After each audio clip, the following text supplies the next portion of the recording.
Thank you, everyone, for tuning into Soundscapes Talks, or Talking Soundscapes, excuse me. We're sitting here in Heidelberg, Germany, and I'm sitting here with Ayon and Max, and both of them are active in the local music scene here, producing music, putting it up on Apple, Spotify, this is the second podcast where we're in with three people. I'm really looking forward to the opportunity to be speaking to both of you, and also just talking about life and music and art in general. First and foremost, how are you guys? I'm good. I'm chilling. It's like weird times because like socially everything's locked down here, but coming to terms with it, so it's cool. Yeah, for me the same, I guess. Like trying to keep up with things and just staying as good as possible during this times. Yeah. And going to music, you guys work together on a few projects, right? I know you sent me 2 singles that you guys made. How's that relationship come to existence? Should I say? Yeah. Okay. It was crazy because Maxi lives in this house of music and culture in the city. So it's like Palais. Palais, exactly. It's basically where a bunch of like the coolest shit in the city happens. So somehow I think I was doing like a filming thing because I also film, and I was filming something over there. True, this was at the concert. Yeah, right? at the concert of what was his name? Lucas Graham or Graham something, Callum Graham or something. This guitar. The guitar that yeah, exactly. This is really cool guitarist from like the US or Canada, and he was doing a gig, and those were the times, man. That was like the place was packed. Yeah. It was like 2 days notice, and it got filled up, and it was like 120 people or something. Yeah, crazy time. This was before Corona. This was when like was it? 2018. It was the autumn before Corona, I guess. Yeah. Wow, yeah. So there, and then I got to know some people from the house. And then they kept telling me that there's a guy in the house who's producing hip hop. You should do something with him. But it like didn't happen. And then finally it happened. And then when it happened, we immediately like started just working on songs, vibing. I think we like played together in some jam sessions and stuff just like that before, which is just completely live and like impromptu. And then eventually we started working on songs, and it was fire. So we kept going. Yeah, and you just kept it. Yeah. Very nice. And Max, what do you play any instrument? I learned to play the piano actually, and as I'm from Bavaria, I learned to play the accordion as well. And then I don't know, like the classical bit of guitar playing, bit of this and that, and then at some point, actually with a friend, we started like doing some beats, and then just at home rapping for fun sometimes with friends, and so I just kept going with that because it's like somehow super nice to have like the balance of if you're studying or working, and then always having your spot where you can work and do some creative stuff. And especially when I moved to the city here, then I didn't have the opportunity anymore to play the piano as at home or something, and then it would be nice to just at the beginning it was really just with the laptop and with the keyboard of the laptop to make beats on there, and it's just like, although it's not much, but it's still like you have the space to do something creative, something nice there. Nice. Yeah. Damn. And what software are you using to produce? I still use FL Studio. Oh, nice. That's hip hop. Yeah. I tried to learn some Ableton through Jonas, one of our flatmates, because he was very motivated for this, and we started a bit out with that, but gonna see. It needs some time, I guess. Ableton's like, after you get the record deal, then you use Ableton. It's like the professional level. Crazy. But I think like even for example, Marcel, another producer I work with, who's worked with us as well, like he got Ableton. He's like an expert at FL Studio, but you just can't get out of FL Studio. Like it's the so thing quick is, and like easy. you're so used to it. Like you want to check out the other. I tried these days to do some stuff with Ableton, and then I had some ideas, and I just wanted to do it. Like I want to put it down everything, and then I just switched to FL Studio and did everything there. But that's also like the learning curve that you got with any tool. Yeah. That could be really it. I never actually was able to get myself into like FL Studio because it seemed very... You started out with Ableton? I started out with Ableton, and then what I really liked was there's these what is it, that grid that goes on for the drum machines in FL Studios. And somehow that like attracted me, but then I was in the whole system, in the whole DAW, and then you're trying to come up with an idea, and if it's not coming out, so you get clogged, and then all of a sudden you're like, fuck this. Ultimately, it doesn't matter. Like it's just like whatever you invest your energy in, and you feel like you can make good enough stuff, you can make good enough stuff. I don't know, somebody said like you could use Audacity to make the next biggest hit, and so like it doesn't matter. Very, very true. I saw a beat making session. There's those 15-minute beat making challenges. I don't know who it was, but he sampled the track using Audacity, and I thought, oh, he's just sampling the track from Audacity. No, he starts like cutting it up all in Audacity. I'm like, how do you do this? How are you keeping count? Like, there's no grid, there's nothing going on. Crazy. Dope.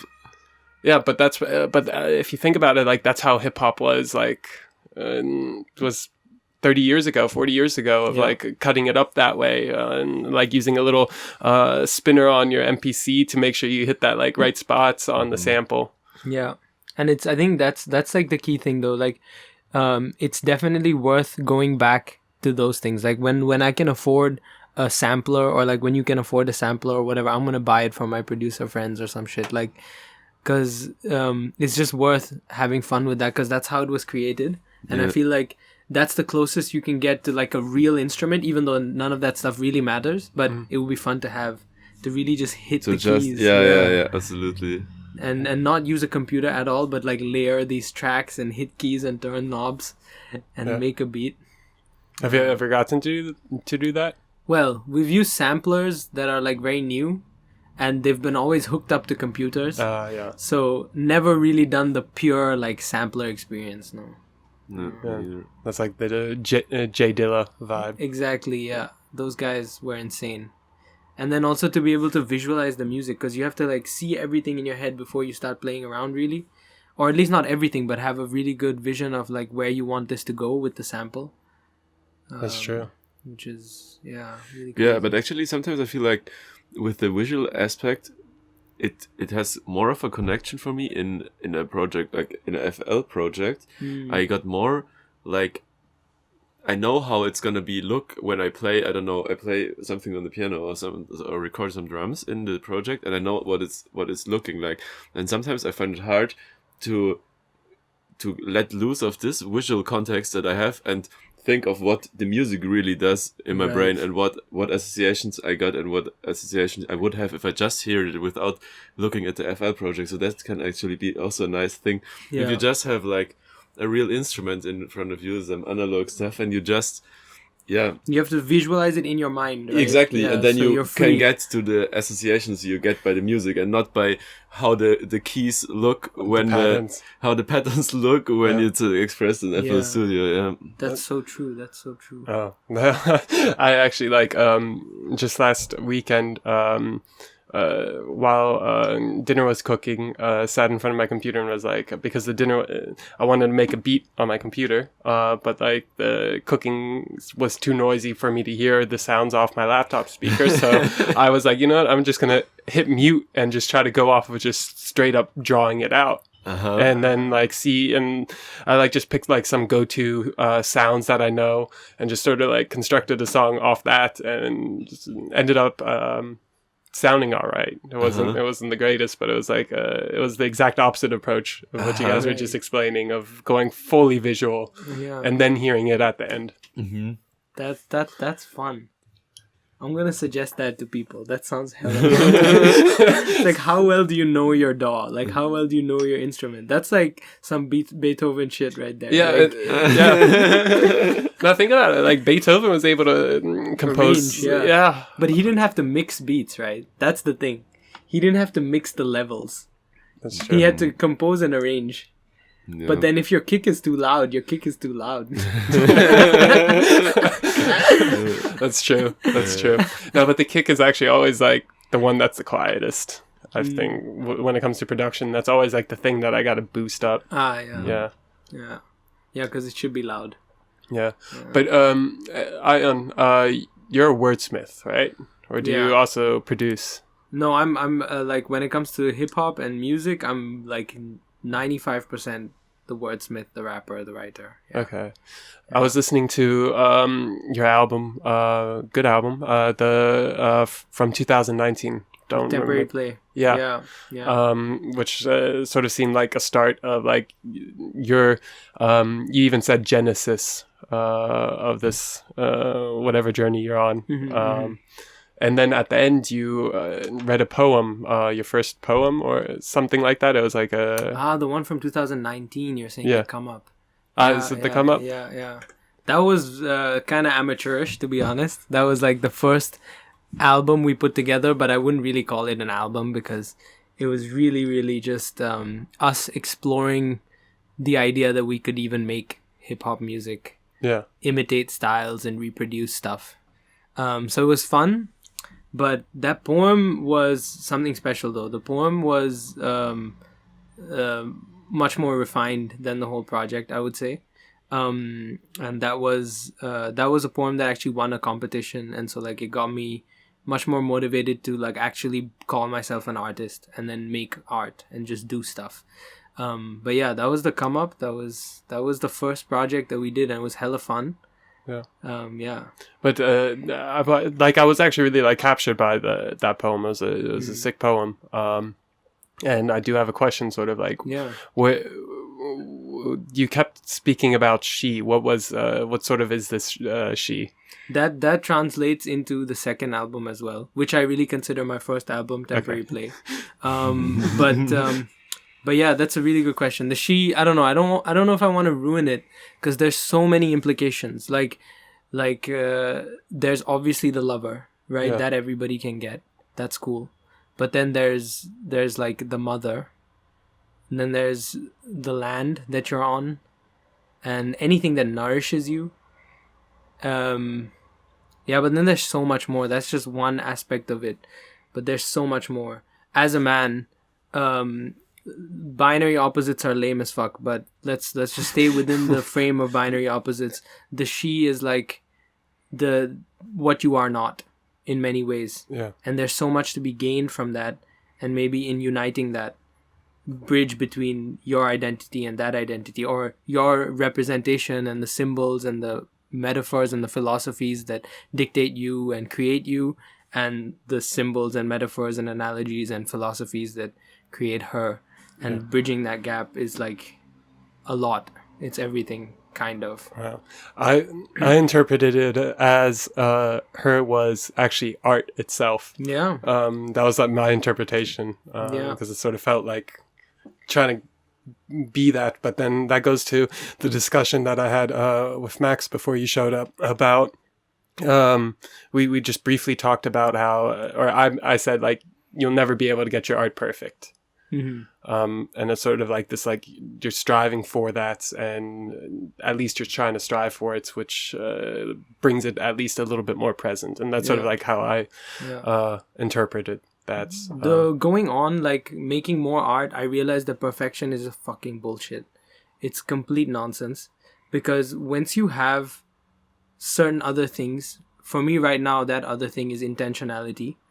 It's like a reason and a motivation and an inspiration. When you have those things, perfection just comes. Like it is perfect when it's perfect, but you don't have to strive for that. In the same way that you don't strive for success, you strive for, I don't know, passion, excellence, being happy in what you do, being satisfied with what you do. And then the success is something that should be a byproduct of that, right? Like if you're doing something well, you should be recognized and lauded and appreciated for it. But you shouldn't pursue the appreciation. You should pursue the thing you're doing. And then you get the appreciation. In the same way, perfection is like, nah, you shouldn't be obsessed with perfection. You should just be obsessed with what you're doing, how it makes you feel, what's your motivation behind it. And for me right now, it's like, if I'm really motivated to do something, it's because it means something to me, not because I can make a good thing. Yeah. The good is like irrelevant. It's almost like I have to do this thing. And then you do it, and then people are like, oh, this one's really good. And you're like, ah, yeah, probably is. Whatever. Well, very well said. Yeah. That goes down sort of the lines of you mentioned success, and sort of like success is also very subjective. Yeah. Because what you described was what I would actually define as success, is sort of what you're striving for and being good at, and not necessarily being recognized for it, but maybe that's like success when you're letting it be defined from the outside world, is then recognition, but. Which is also valid, like to each their own. Yeah. But yeah. Deep thoughts. Yeah. Yeah. Go. Then you mentioned that your second project is actually like your first project. Where does that come from? It's exactly this thing that the second project actually had an intention to it.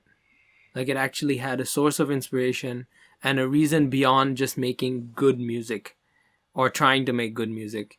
And in its creation process, like we completely forgot about like this whole concept. Oh, it has to be dope. It has to be banging. It has to be this.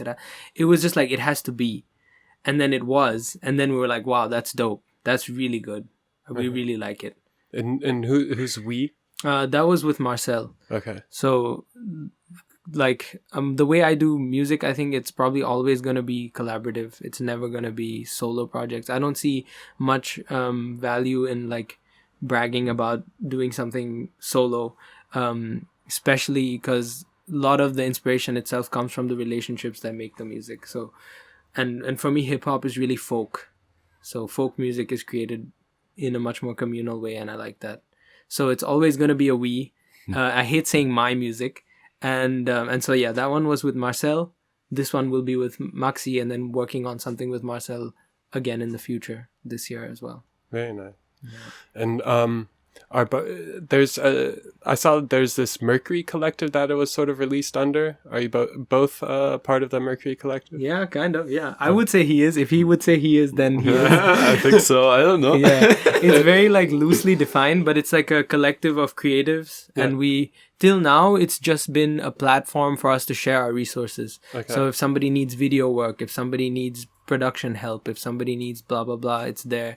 Looking for collaborators. Like it was really underground and really like not shared, but now we're gonna be putting it out there soon. Yeah, I'm glad you noticed that. I saw that you guys also have an IG channel and everything, but like no post. I think there's no posts. I just removed all the posts recently. Okay, so there's something again. Yeah. Okay, so something's in the pipeline then. Yes. Okay. Who's all part of the collective? It's really loosely defined, but like anybody who works with us, kind of right now, we had a roster, then we removed the roster. And now we're like restarting it. So there's basically, it comprises of friends of ours that are doing visual stuff. So that's photo, video, graphics. There's music production. There's vocalists, writers, singers. There is a couple of guys doing management stuff. There's a couple of people doing like creative writing as well. Okay. And so yeah, right now it's really film and music and production focused. That's pretty sick. Sounds like a big roster. Yeah, it's decent. We're making it smaller though. That's what we're doing right now. We started out too big, and we couldn't get too many chefs ruined in the kitchen. Yeah. Everybody was bumping each other. Everybody wanted to steer the ship in a different direction. Yeah, but which was dope because it really at that point it enabled everybody to do their own thing better, which was great. But now we want to like do something as the collective soon. So for that we need a team that's more focused on the identity of the collective and not just themselves, I guess. But I don't know, all of this is very like not set. Okay. Yeah. Maybe you guys set up like some like 10 commandments for the collective. Set sort of like a focus or vision on it. Vision, definitely, yeah. But no, I'm not gonna try compete with God on no commandments. It's all good. Okay. You could just do, well, I don't know, Biggie did it. Yeah. True. Yeah, we'll see. But we can talk about that like off the mic as well, because we'd be down to collaborate with like other institutions or groups or collectives as well. And try to build something up. Yeah. Yeah. And that's sort of like what really art is about, is collaborating a lot and working with a lot of people. But I have like a little bit of like a more individual perspective maybe on it, in the sense of let's all collectively do something, but everybody's got to carry their own bag. Absolutely, in a way. yeah. Because I've been part of like different collective organizations, and sometimes there's people who just want to be in it to be in it, and then it's for me it's disheartening to see those type of things, because it's like I always see the potential in working together, and then within the organization there's going to be some people who aren't really passionate or inspired, may feel like, and then don't really contribute. But that's just sort of like my experience with collectives, and I really believe collectives can do amazing things, like for example Brockhampton. They're a big inspiration for me as well. Yeah, but they really like shine individually. I get what you mean. Like each person brings out a very distinct energy, but it also comes together so well because they all complement each other so well. And that's definitely the idea. And I think that's because they also came together kind of organically. And I think that's the key, that like the people really have to get along and have something in common. Yeah. Like in their latest album, I think it's a very spiritual turn.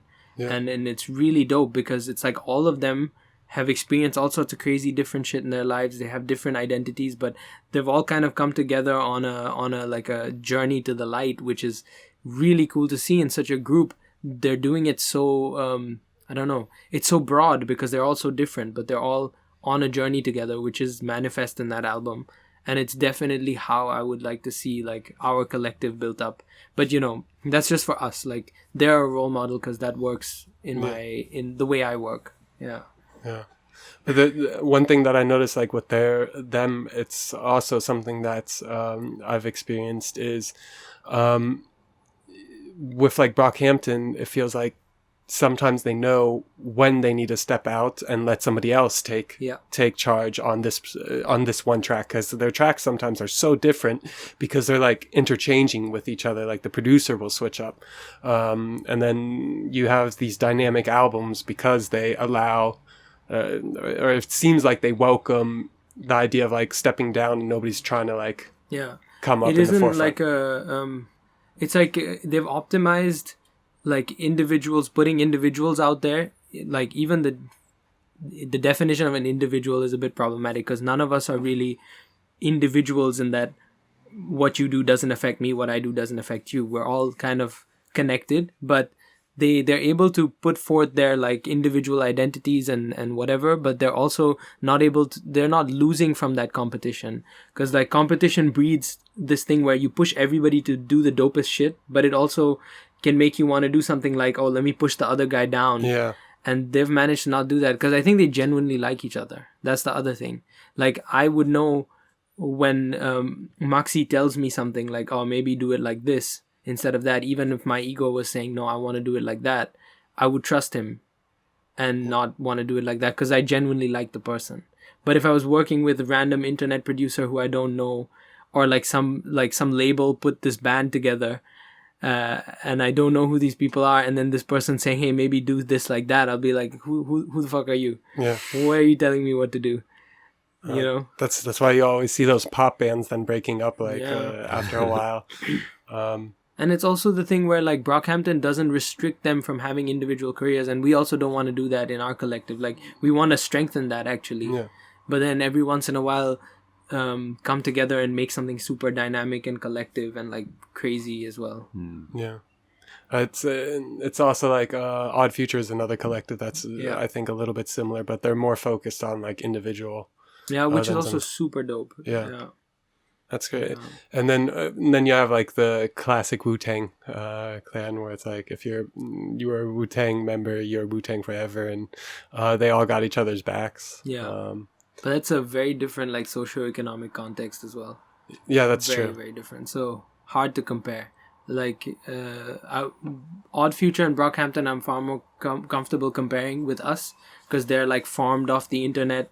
There are members of them that are like privileged like us, even Odd Future, but like Wu-Tang, NWA, even like Top Dog, these are like untouchable because they're formed out of stuff that's way tougher than anything we've seen. Straight up dirt. So, yeah. And you can hear it in their music. Like it's like they're fighting for, like their music's it's like what you want to put in your headphones before like you go play a football game or you go weightlifting, because they're like fighting for their life in that music. Yeah. It's inspiring, and like when it comes to this competitiveness of like, yo, I gotta come up on top.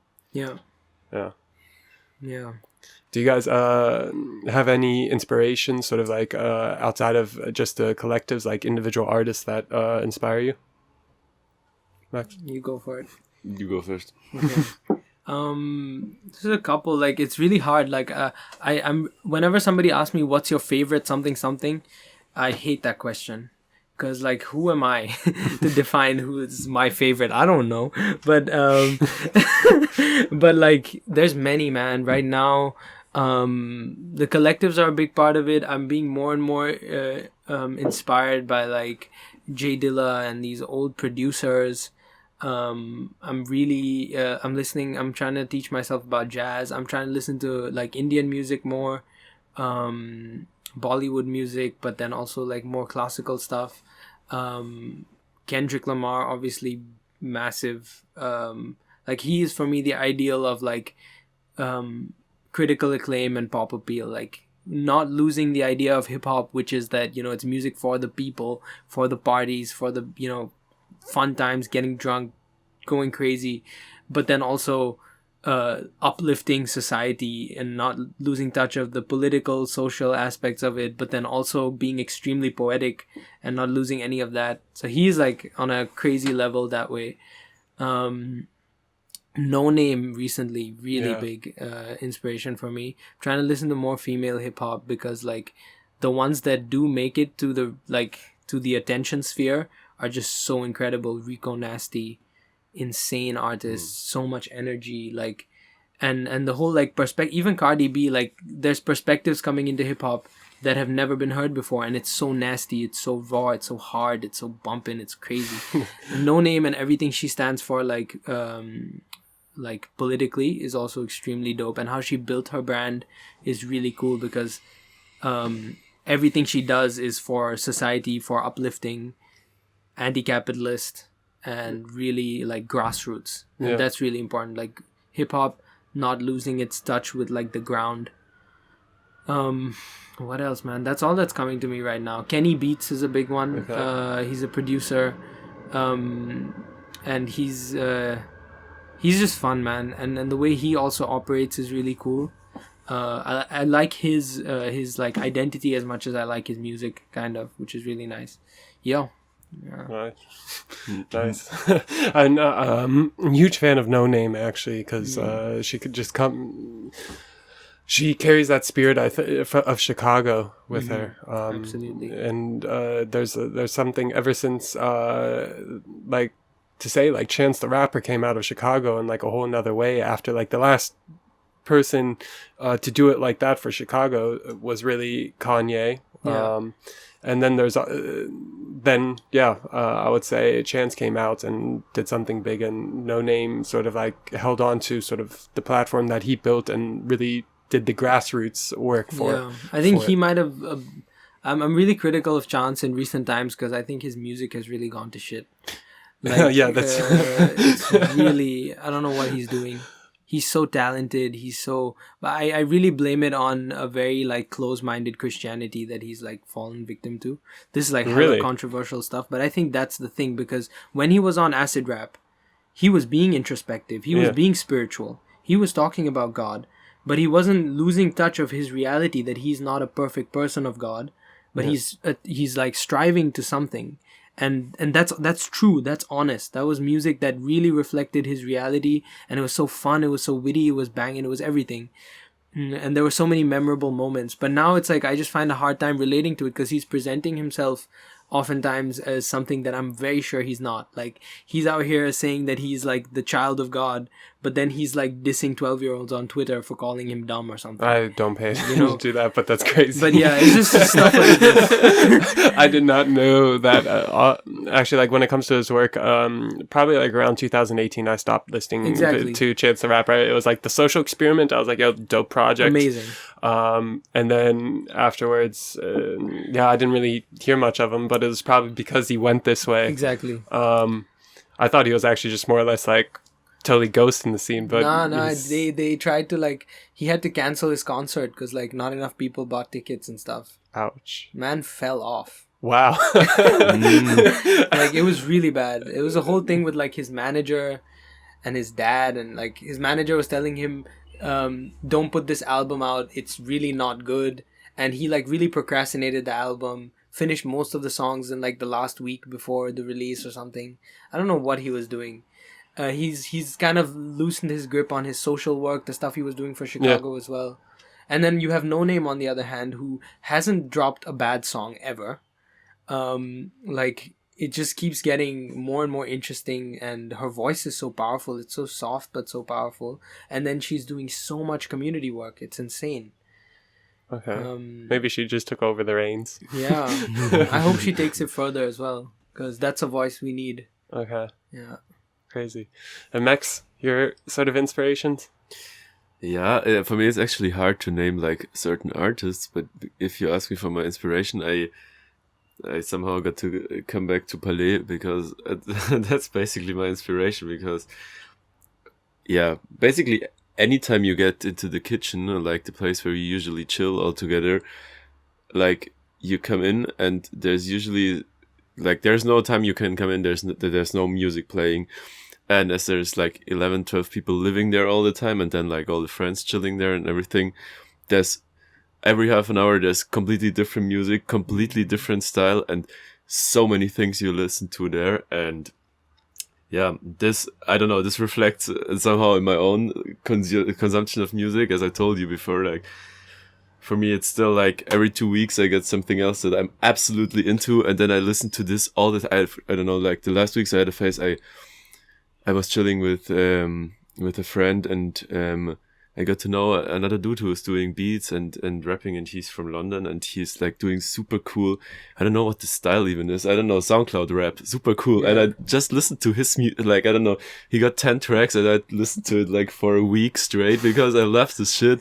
And that's always how it happens. Like, somebody shows you a cool artist in the kitchen, and then you keep listening to that, and then next stuff comes in and takes over somehow, and then you have so many different people there, and the styles just reflect that as well. And then it's gonna be jazz in one day, then the next day Ayon comes in and drops some bangers, and then I don't know, somebody's putting some classical music again, or some South American stuff. That's also what we listen a lot. I don't know, folklore, or what I absolutely love, for example, are like Cuban pianists. Some of them, like Ruben Gonzalez, for example, is like amazing. I can listen to this like for hours as well. Yeah, it is like, What's momentarily going on in the kitchen, so to say, with music? Yesterday it was like the political German rap fraction, like I guess, from this part, actually the one I like most is like Disaster. I hear his like latest album a lot as well. This is the one you sent me? Yeah, because it is so super nice, because he's got like, I don't know, I would call it like honest beats, like they're super straightforward beats, like really heavy, but I don't know, just really, really good beats. And then he's like super political, and he's like rapping super aggressively, just like the way you described it before. Like, it's a music you can listen to if you're trying to get yourself hyped for sports or something, but not in a stupid way, like which is so annoying at some point in rap, but in a like very intelligent way. And he's using the platform he has to give a message. Sounds so boring. You heard just a lot of science, but like he's really talking like like stuff, and you can feel the situation of people that are not having the nicest life, and you really feel it, like the way he's describing it, and it's so amazing because it makes you understand people and understand how people suffer, even in this places, and yeah, that's for my part. I like the emphasis on sort of like you can understand through the music other places, and I think that's what sort of fails in like the pop world. So like when you turn on the radio, like people who just listen to only music on the radio, they don't really get to have that experience of being able to feel like a different place or a different world or a different perspective. And I think that's sort of sometimes what's failing in the music world, is there's too many people who listen to the radio and just get told to listen to these 50 tracks for this month, and then next month comes another 50 tracks. Yeah. And they're all constructed, so they're all like bare minimum input for maximum, being catchy and just like being able to be played on the radio. It's very formulaic. But then stuff like that, that's what, like real stuff. Even I heard a bit of, what's his name? Bizarre? No. Disaster. Why did I say Bizarre? Disaster. He was playing some, and I normally like don't like this, like if that kind of music falls really easily into like being preachy or being kind of annoying because it's just one dude telling the world what to do stuff. But this was different. This He's was just like, describing situations of people like, like how what? they feel. I got one song in the ear, like it's just about describing a situation in a setting where people live together. I don't know if you could call it a poorer neighborhood, or just like, I don't know, people not feeling that they benefit from society as it works right now, and they just have the feeling of being kind of, not all the time, but at this certain situation, being at the losing end of this society, and then they're just chilling there, and he describes the anger there. He describes just like small situations. I don't know. They're talking about, about like sports bets, and like chilling there in the basement, and about this fucked up situation there. And as he just wants to go out and just, I don't know if what he's saying, if he wants to hit a wall or hit something, but like, just like you can understand this anger and this frustration, and it's not like that he's saying like, oh, we're gonna overthrow capitalism and we're gonna do this and that, but you just understand how it makes people suffer in this moment. Yeah, the folk, the people. And this is a thing, like in film directing and in like editing, they say there's a mantra which is like show, don't tell. I feel like this applies for a lot of art, like this exactly about this as well. Exactly. Like it's you have, if you respect the listener or the viewer of the art, then you won't tell them what to do. You will just present them with something. You will show them a situation and let them create their own like interpretation and solution. In art, that's kind of how it functions, because that allows you to make a statement without limiting yourself to that statement. Like with this dude, by showcasing these people and giving this experience to these people through the music, I think like two things happen. One thing is like when you tell, you cut the emotions completely, but when you show, you can really make the listener feel something. Yeah. And then once the listener has felt something, the second thing happens, which is like they can sit and process their emotions and then come up with something that they should do. And that thing came from themselves. It didn't come from an authority. So I feel like art that does a lot of telling is more propaganda than art. That's a very good point. Yeah. Do we have any examples of artists that are more telling us what to do instead of... I'll listen to them. So. yeah, I'm trying to think. Yeah, like recently, Chance's album has been... His music has always had Christian undertones or tones. And sometimes has been very explicitly Christian, but it's before it had been much more of a show thing of like he's displaying the elements of spirituality influencing his life, and his newer stuff is just like, nah, believe God, be a good person, boom, damn, okay, like what the hell, let Jesus bless you, boom, all right, bro, cool. But we hear that also, like, at least that would be a somewhat decent form of telling in comparison to, I'm trying to think if there's like any rap out there, like pop rap, that's like also encouraging consumption or yeah, something. consumption. Like, is it also like a very like I understand the elements, it has to be in hip hop forever, this braggadocious attitude of like, yo, I got this, I got that, I got this, like but what point is it where it becomes more consumer oriented, and like now all of a sudden people are buying these products to sort of fulfill their insecurities or whatever they're missing in their life from themselves to sort of feel like this rapper. Yeah, but I think it's a bit tricky because I'm sure if you looked at the roots of where like braggadociousness came out in hip hop, it's very similar to like this mafia mentality where it wasn't always very individualistic. It was always like, if I'm coming up, my crew is coming up. It was always about like you providing for your community. So I would say earlier the tendency was, and I'm sure there are many rappers doing this right now, even hyperpop or people who get viral, who like when they might brag about watches and cars and girls, but then there's always like this undertone of like bringing the crew up. So it's always the brag about fixing your hood, buying your mama a house.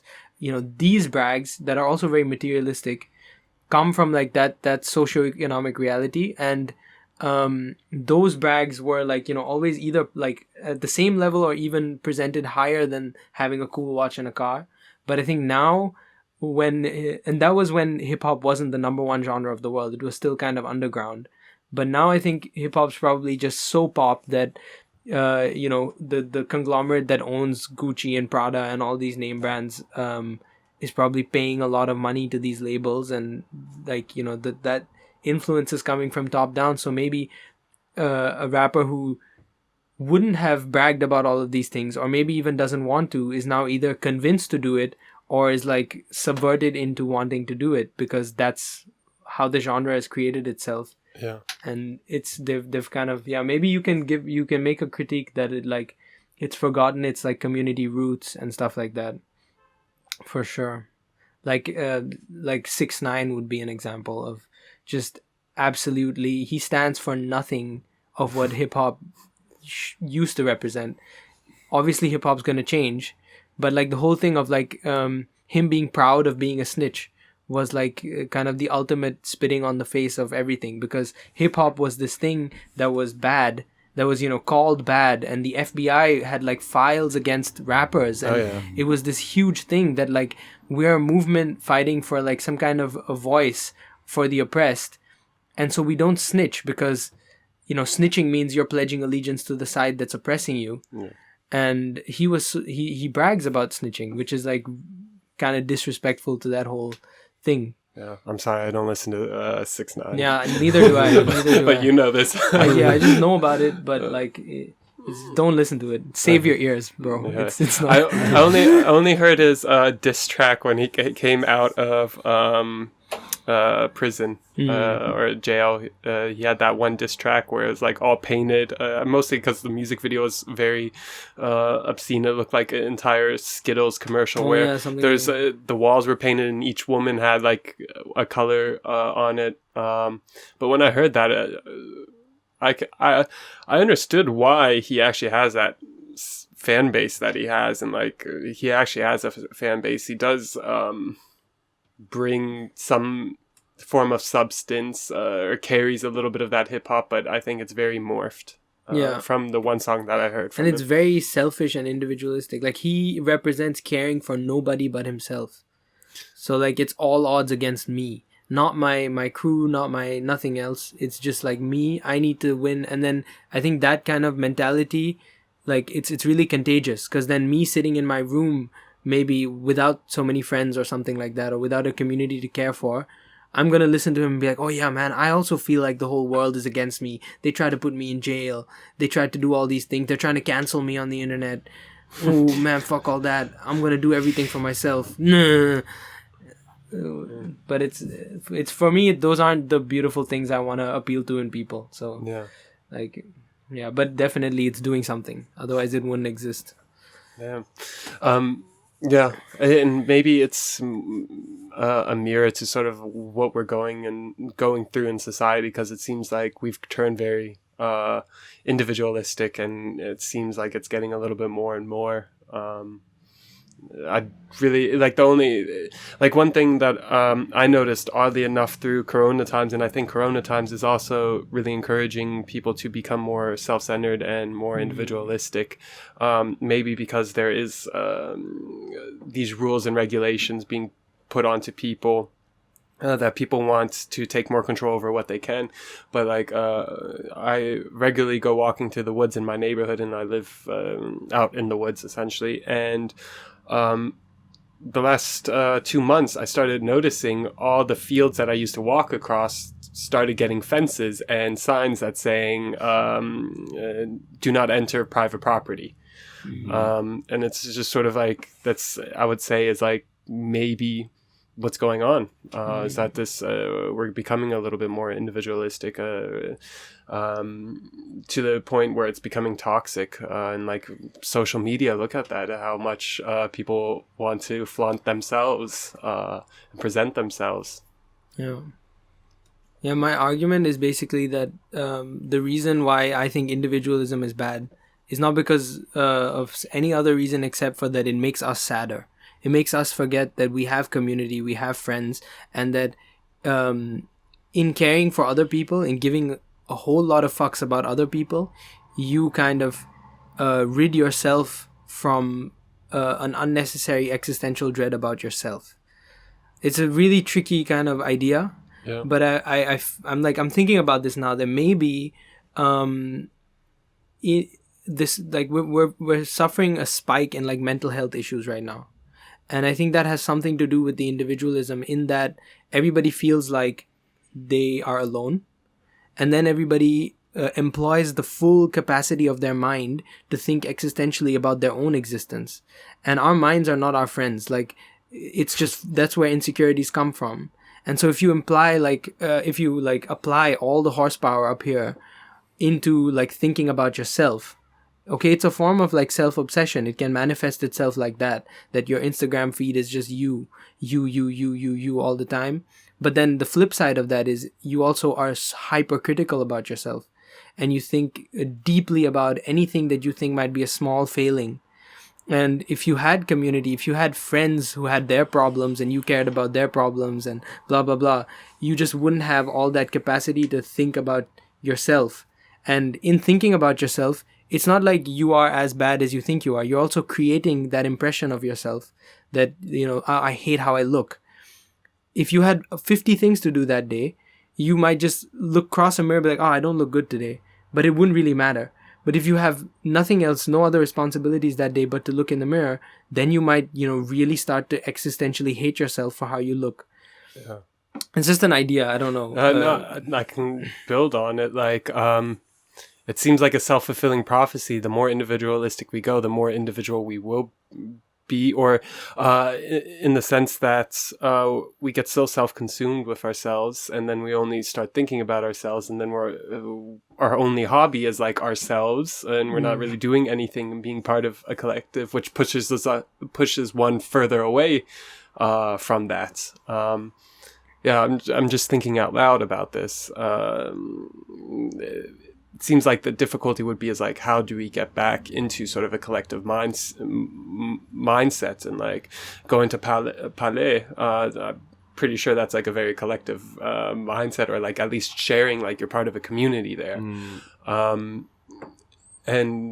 like when you look around, everybody is sort of like living in their own houses, and the only time you really are living with other people is when you're young and you're in a VG.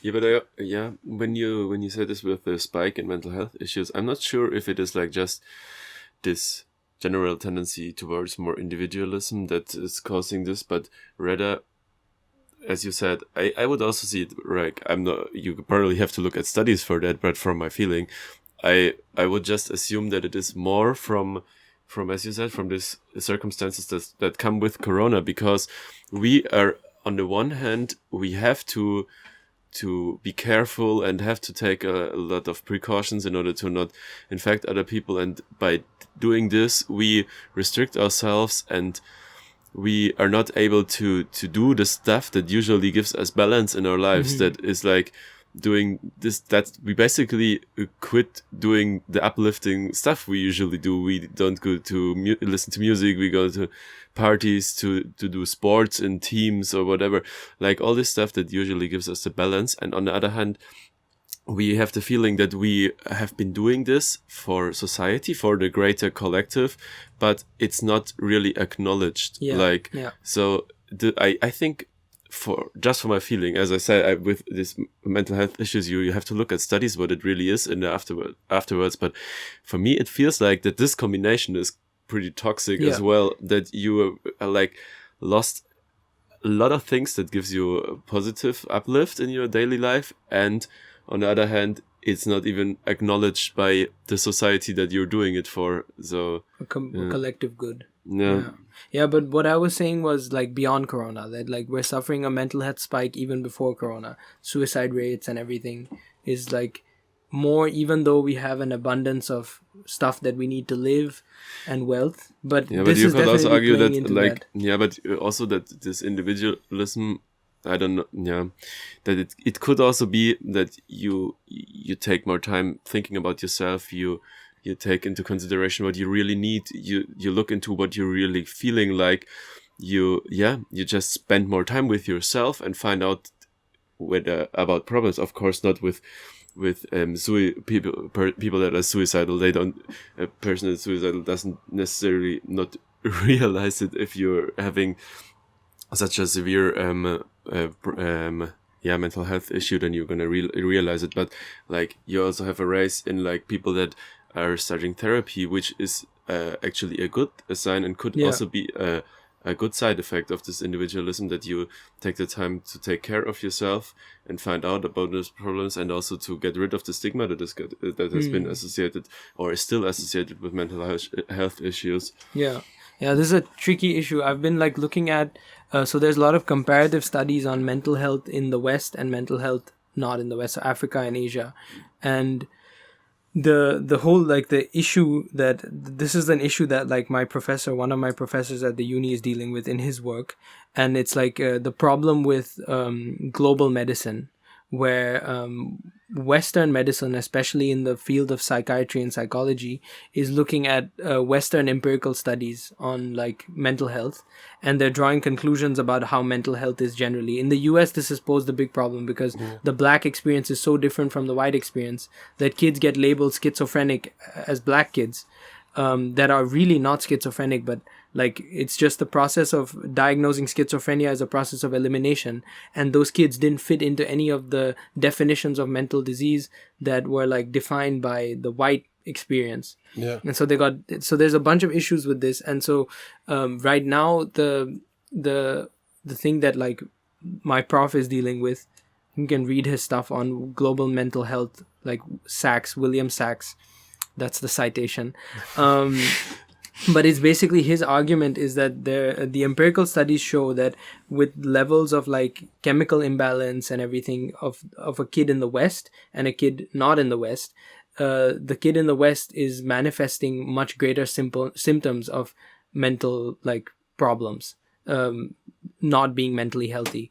Whereas in the East, those manifestations aren't showing up. And so he's making the argument that like, it's not, obviously there are like neurochemical reasons to this, but those neurochemical reasons can never be studied without like a context to your society, because ultimately these things, so many factors affect these things.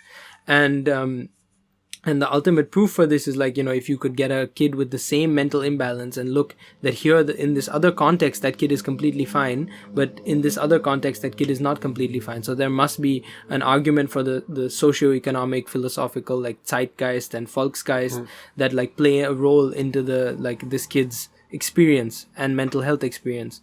And so it's just that his critique is mainly on Western forces of like capital and things like that, and individualism that play into these very like non-human tendencies, like what you said about in Corona, for example. We are all isolating ourselves, and it's like our big contribution to a collective good, but it's not being acknowledged here. So every day you don't feel like you're a soldier doing some great thing for the society. You just feel alone.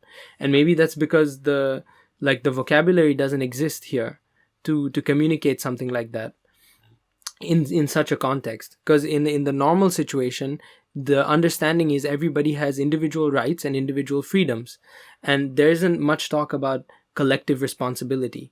Whereas in other places, in India, for example, like with the freedom struggle, there was this big stressing on this idea that, yeah, you have rights and freedoms, that's okay, but you also have dharma, duty, responsibility. And it's like a ancient idea that's actually the core idea that dictates a member of the society. Whereas in the West, the core idea is rights and freedoms. In India, for example, or in the East, or in like more communal societies, it's an idea of responsibility, like what you owe to the people around you. So there you have the vocabulary to always communicate whatever you do has an effect on your community, and if you do good, you're also doing good for your community. If you do bad, you're also doing bad for your community.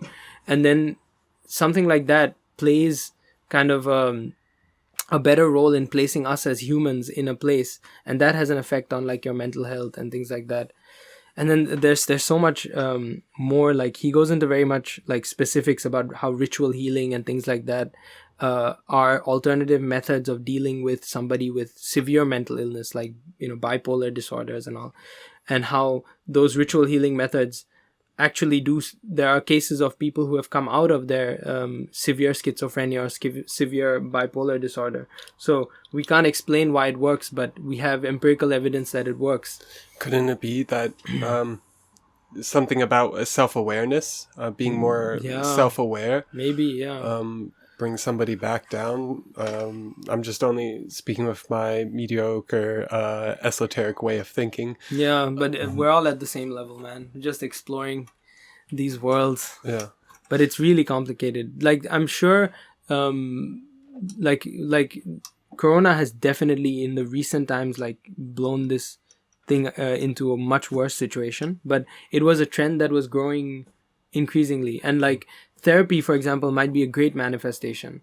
And now increasingly, like the scholarly work on therapy itself is focusing on not just the general thing of mental health is very much focused on trying to come up with a chemical explanation for everything, which is kind of problematic for me. Like, we must study that, but that's not the only part. Like, that's not the whole picture.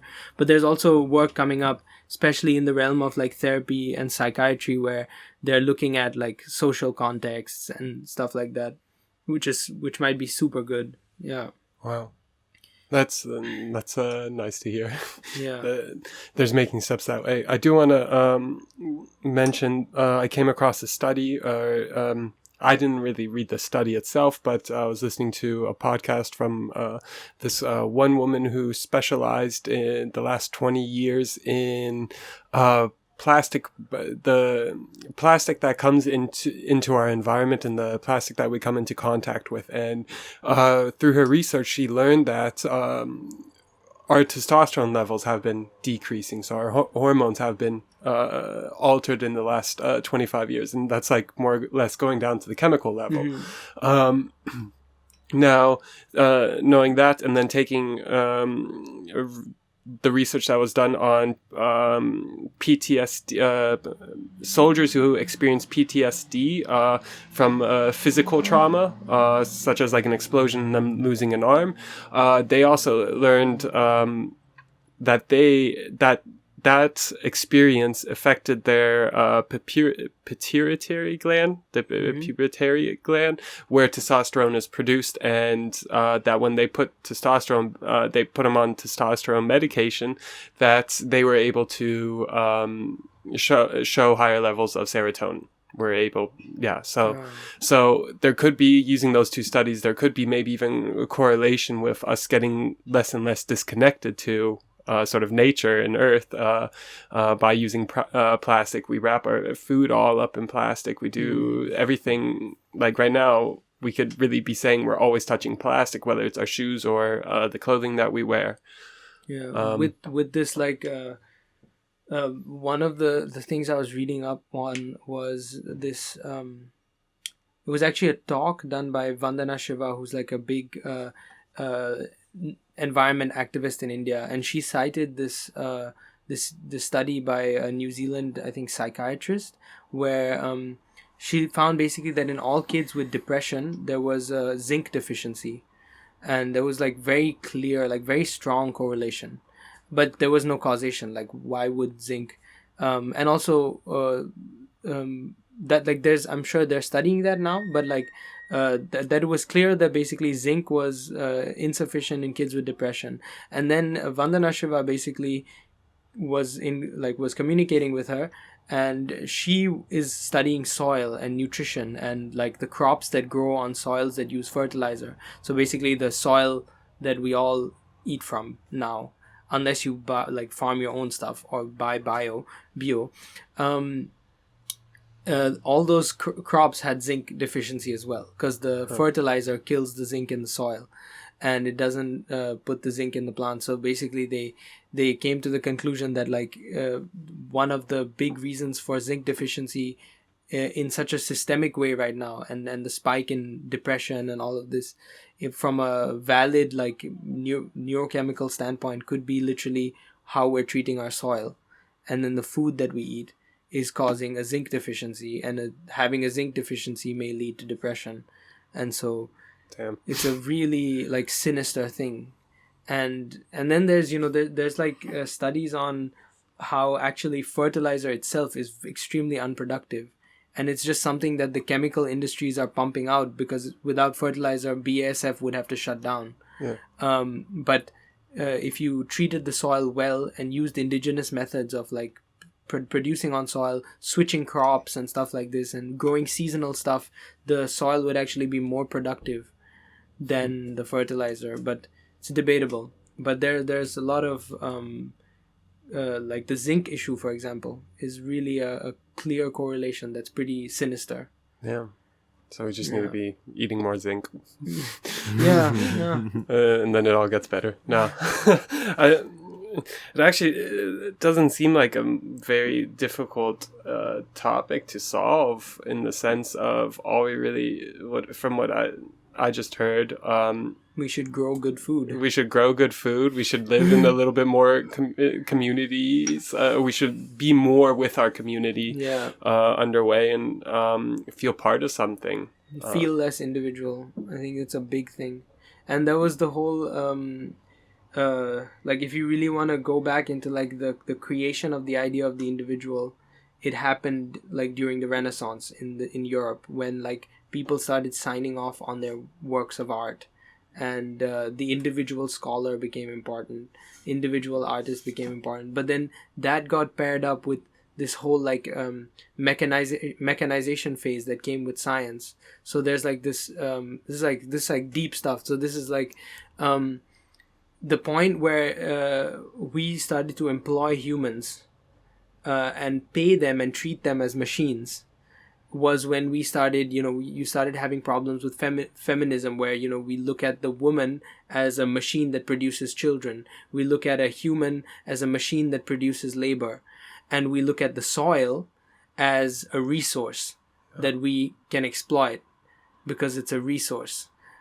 Before this, there are alternate models of looking at this, where the soil is viewed as a person.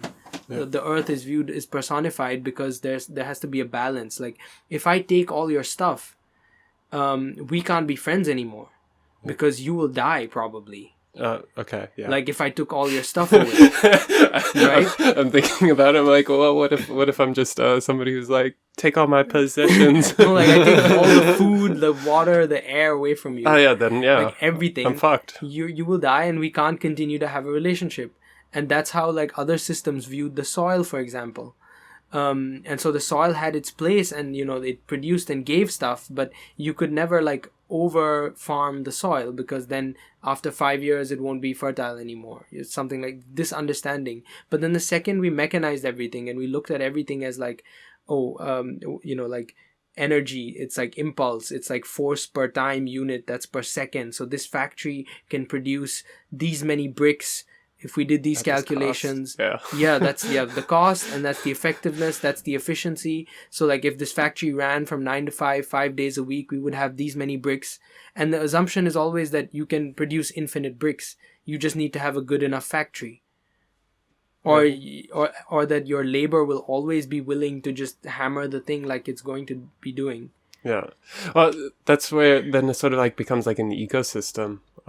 Because I'm thinking like you can sort of always find labor in the sense of it's a little bit dark way of seeing it, but everybody has their price. Yeah, but then you come to problems. Like this same mentality is why the housing crisis, the 2008 economic crisis in the US happened, because all the banks just assumed that people would buy houses forever. Right? They just assumed an infinite supply of mortgages. Yeah. So you built up a whole financial system based on the trustworthiness of mortgages, and you sold less trustworthy mortgages because you assumed there would always be mortgages and houses. But then at some point people stopped paying. People stopped buying houses, and then the whole thing collapsed. Yeah. Because you assumed infinity, like you assumed. Yeah. Well. Whoa. Gotta check it out. Yeah. I will just either cut it out or just keep it in there. Maybe, I don't know. I like that situation. You can edit it, make it more interesting. Yeah. Like with crazy audio effects. It really took us out of a good flow, but yeah, we can switch it up. Yeah. For context, because I'm gonna definitely leave at least a knock in for the people to know, because then they would not know about the switch up. But yeah, for context, there was this lady who was parked in a parking spot. She was actually like pretty much on the line, and she was telling me to move, and I made sure, because I saw how fucked up she parked. Yeah. I made sure to stay in my line so nobody can get mad at me. And then I explained it to her, and then she sort of accepted her defeat.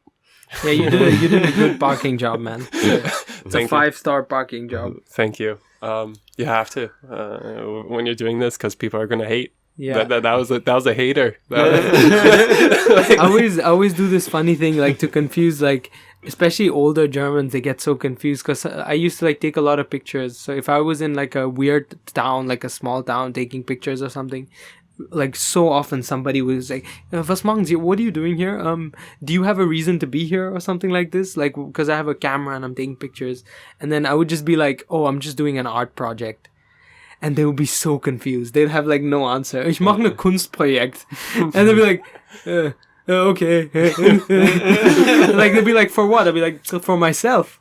They're like, whoa, I haven't heard that before. People doing art for their own thing. What? It's for like school or something? No, I'm just doing a Kunstprojekt. Yeah. Yes. You could totally like play with their souls and be like, "Hey, I'm with the police." Yeah, that's what I thought you were gonna say. No. Because this is your car. Is this your car? And then all of a sudden they're shitting bricks, and then they're undercover. I don't think they would trust me as an undercover policeman, though. I don't look undercover enough. Yeah. Who knows? But you know, Germans, that's like also one thing though, like I would feel like you can actually, if any country, you can probably get away with being a random person saying you're part of the police, because they'll immediately like, unless it's somebody who's like anti-establishment, the German culture is generally like, oh, they have the power, I must listen to the person in power, without really like questioning the person in power. Yeah. Do you guys want more drinks? My throat's getting a bit dry. Talking is... I'll have some water. Yeah. We can just split the water. Yeah, let's share another one. Yeah, we can just share water. Yeah. Thank you. Oh, how is it cold? Because the bus gets cold like at night. Yeah. But yeah, no, it gets really brutally cold in here. Like I went minus 7-degree weather in this bus and slept in the bus, and it was tormenting. Crazy. It was the same temperature inside as outside. Oh shit. Damn, how'd you get a hold of an ambulance? Friend had an ambulance that he turned into into Wohnwagen, a mobile home, and then like he did a tour with it across Europe, and then I was like, hey, can I buy it off you? And he was like, sure. And then, Boom. Yeah. Because I got actually, and it was funny you mentioned earlier BASF, that the BASF would lose their business, and then I immediately was like, no, because BASF was the one who actually paid for this bus. It's like some funding thing. Yeah, it was sponsoring. It's like a corporate social responsibility, like trying to make themselves look pretty nice and and make up for it. No, but it's like the way I see it, it's like, hey, if they want to give it out and like if they're gonna do it, take all the thing you can get, man. Yeah. And that's sort of like so I actually don't have such a bad taste in my mouth about no, not at all. BASF. I mean, in that context, yeah, but in general, it's really funny. Like the whole philanthropy and social responsibility thing was like it's cute because like these are the institutions that create extremely fundamental problems throughout history, and in the last like 50 years they all do a little bit of corporate social responsibility. Yay. Oh dude, it's lovely. We love them. Yeah, no, but it's gonna always be existing. It's unless like there's some crazy wild change that goes on. But like what blows my mind is like recently, like with this gender discussion, is now, or race and gender, those two. It's like the last 5-7 years, all of a sudden these corporations give a fuck. Yeah, so much. Yeah. But they don't address the fundamental issues. That's the thing for me, is that you can't have a binary understanding of the world in all things. Yeah. And then suddenly be like, oh, but we're super cool with like transsexual people. Yeah. When you have built the world to destroy identities that don't conform to your systems. Yeah. And then you be like, oh, transgender people are cool. And then they're gonna like own it and everything. Yeah. Because they realize that the masses. Yeah, it's pretty nasty. But then it's sort of like, something is happening. I guess awareness is a good thing. Yeah. Yeah. Well, you first have to become aware. Yeah. Look in the mirror and then sort of see it. And then it's like it's like when Nike makes like an anti-racism ad. But then they're like shoving a sneaker in your face. Oh, kids get shot over sneakers. They get like jumped in the States. Like, Yeah. No, but that's a whole different thing. I'm talking about like the Colin Kaepernick, like, and then Nike co-opting that whole movement and being like, oh yeah, like we stand with them or something. But ultimately they're shoving sneakers in your face that they want you to buy. Yeah. And then is that all bad? Maybe not. Like it's largely bad, but maybe a big corporation even just saying stuff about like racial equality has something good about it. If it gets some people to think. It's that's what I mean. That's actually very true if it gets people to think. But then there's things that also happen where all of a sudden you have certain groups of people that get really pissed off by Nike all of a sudden supporting that and then saying we're gonna burn all our Nikes. I think that was Nike where they like I think so. So funny. And then they were like, oh, we don't have shoes, and then they went and bought new Nikes because they need shoes. Because what they need to do they burnt their shoes. No, but like what if they didn't even own a pair of Nikes and then they bought a pair of Nikes only to burn them, and then like what I would find even more ironic about that is like they're all of a sudden posting them burning their Nikes on social media, which is just them trying to signal to the world, hey, I belong to this identity group. Yeah. And ultimately Nike just profited sales because they don't care about wasting materials. The Vietnamese kids are just gonna pop some more sneakers out the factory. Yeah. So that's that's one of like the Nachteil, the contra, the disadvantage. Disadvantage, yes. Yeah. There you go. Of like this whole thing is all the like almost slave labor that goes on in other countries. I recently saw, because there's such a huge demand for these COVID tests, I came across a video, or a friend sent me a video of these children packing these COVID tests in their like living room, and it like in all fairness, they looked like they were being taken care of. It looked more like a hustler dad was like, hey, I got an opportunity for this family, that's all. But like that's sort of like it was a pretty decent video, but like I can imagine it's probably worse in some other cases where like children, instead of doing arts and crafts or anything, exploring their own selves, they're like sitting there packing these COVID tests. Yeah, but that's just the consequence until we are able to get robots to do everything for us and artificial intelligence.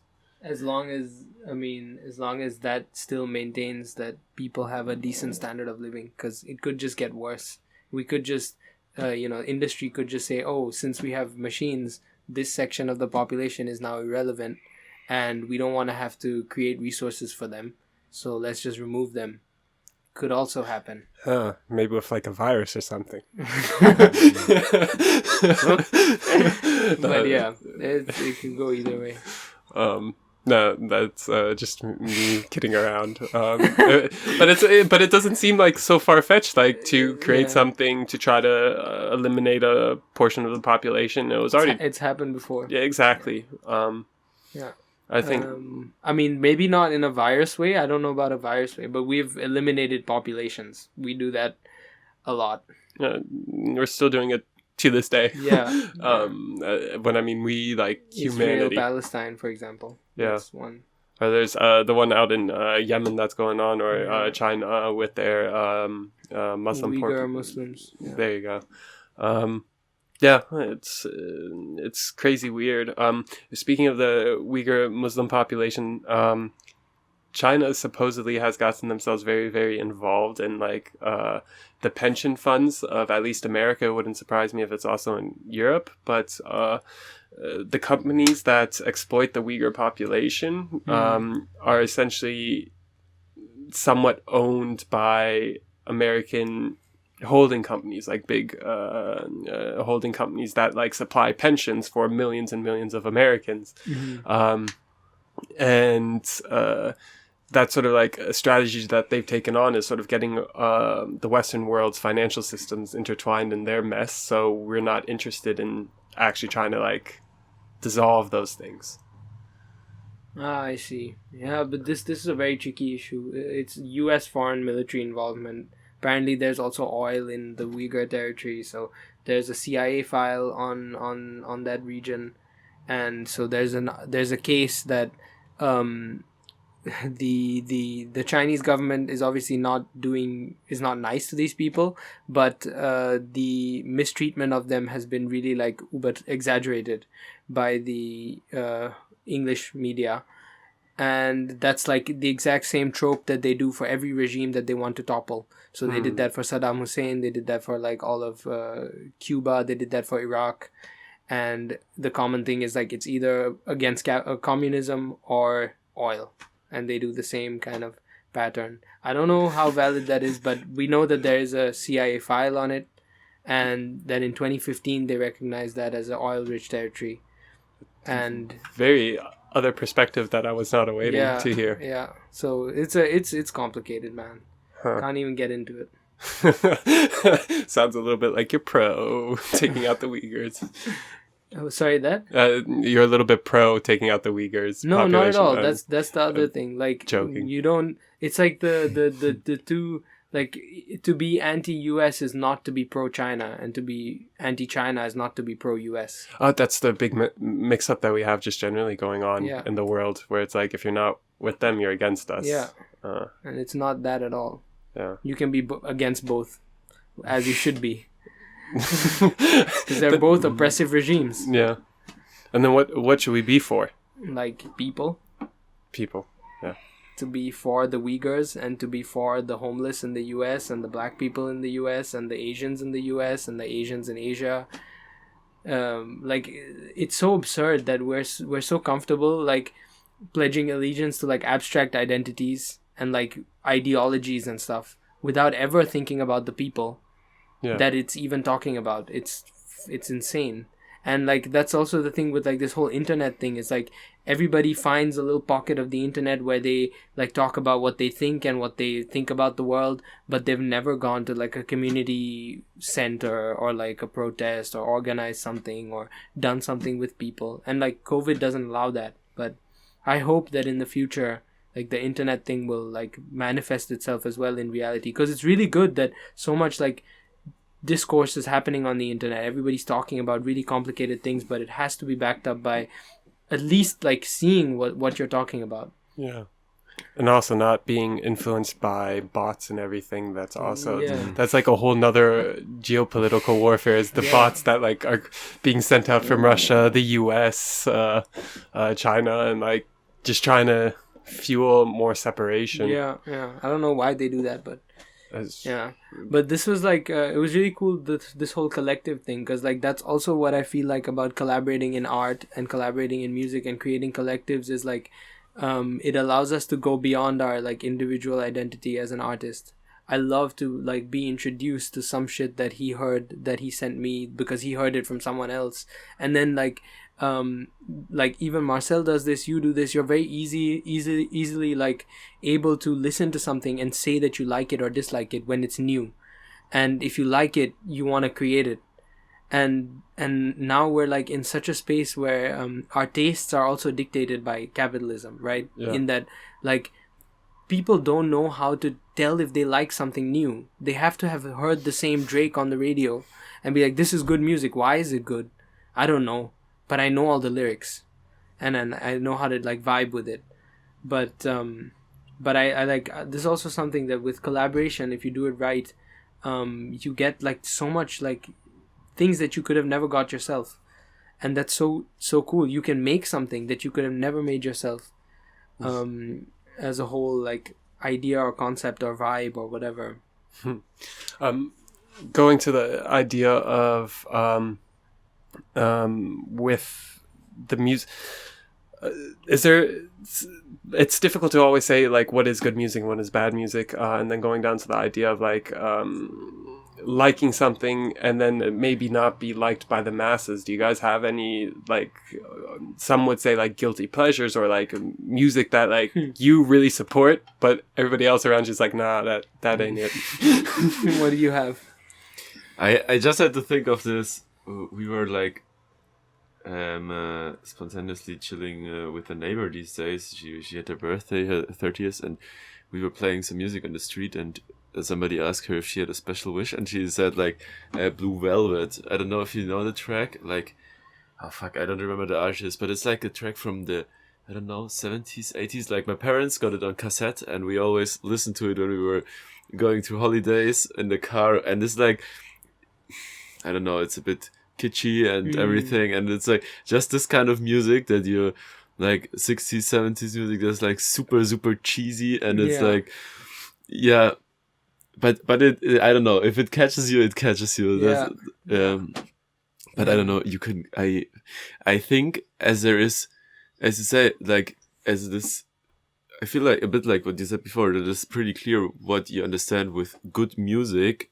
Like I have the feeling that basically for some of my friends, like basically everything I show them that is not the classical mainstream is considered a bit random or a bit weird. And so you could, I don't know, it's not necessarily guilty pleasure, but you always find somebody gonna be telling you like, what the fuck, you actually listening to this? Like, oh my god, who's listening to Elvis Presley in 2021? So like you can basically find this for every, I don't know, every disc I got in my in my record stuff.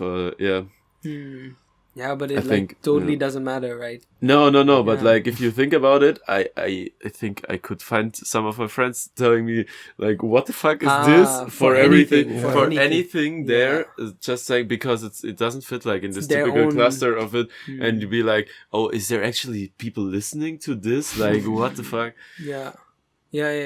And everybody will have their own like version. Like I might have something where I go, oh, you actually listen to that? What the heck? Yeah. It's very subjective. Yeah. That's with taste and like. But I think the more you know, the more you understand that it is subjective, the less you will do something like that. Like you will say something. The judges, and that's sort of like also what I notice is like when you're around other creatives or other people who just consume a lot of music or consume just different perspectives, because that's what you're really doing, they are much more open to exactly something new. Yeah. And then this is something I noticed even in myself, like I can now pretty much listen to almost anything and then be able to give a much better answer about why I like it or don't like it, instead of just being lost and confused. Like I can be like, oh, I like this element, I like that element, I like this idea, oh, I don't like that thing that much, but I can understand why people like it, blah blah blah blah blah. Whereas if you show it to someone else, they could just be like, oh, I've never heard this before, I don't like it. Yeah. But then if you took that same thing and it played on the radio every week, or was on top of Spotify playlists or whatever, or blew up on TikTok, three weeks later they'd be like, oh, this is my favorite song. Yeah. People who have like no backbone when it comes to music taste. Yeah, but you can't blame them. Like it's always like this, you know. Like there's always like there's so many memes about like, oh, I showed you this song 3 weeks ago and now you're showing it to other people because it blew up now. Or like this whole feeling of like, I used to listen to this band before they blew up and now everybody knows about it and it's lame. But it's not lame, it's fine. That's like the hipster attitude of like, I found it first. Or like with DJs, like I'm pretty deep in like the DJ community. It sometimes gets to the point where they're actually hurting the music scene. I've had DJs where like when I was doing a podcast series for No Joke Radio, I had one DJ who was like, no, I don't want to share my track list because I worked really hard on finding this music and he didn't want anybody else knowing what he's playing. Because if he lets it go, then maybe it blows up or like goes spreading around, and there's that like attachment, like this is mine. But then when he said that, like I got heated because I see it as like really fucked up, because you're a DJ, your job is to find these music and share it with the world. Yeah. Because there is an artist behind it and you want that artist to succeed, or you want him to get the recognition that he deserves. It's not like you finding it in a bin while you were in Romania record shopping. You put in all the work of creating that piece. You just did the very small, minute part of finding that record. But also, like, isn't the whole DJ identity attached to this thing of like, oh, this DJ is dope because they put me on to this stuff? Like that. So like the DJ is not losing anything by sharing stuff that they find. Some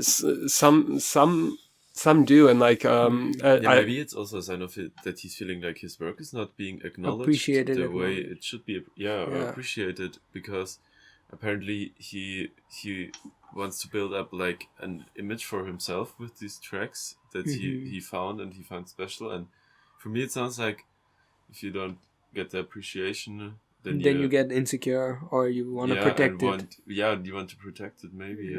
That's actually a very good point. You just made me empathize with him, or sympathize with him. Now I want to go write him and be like, "Hey, man, I'm sorry." But maybe doing that will, like, ironically make him more comfortable with sharing his work. Like you going and saying, "Yeah, I see your point of view now." Yeah. And then he'll be like, yeah, but I see your point of view too. Yeah. And then and then all of a sudden, but it's fine. Yeah, now it's all cool and everything. Who knows? Definitely try that out.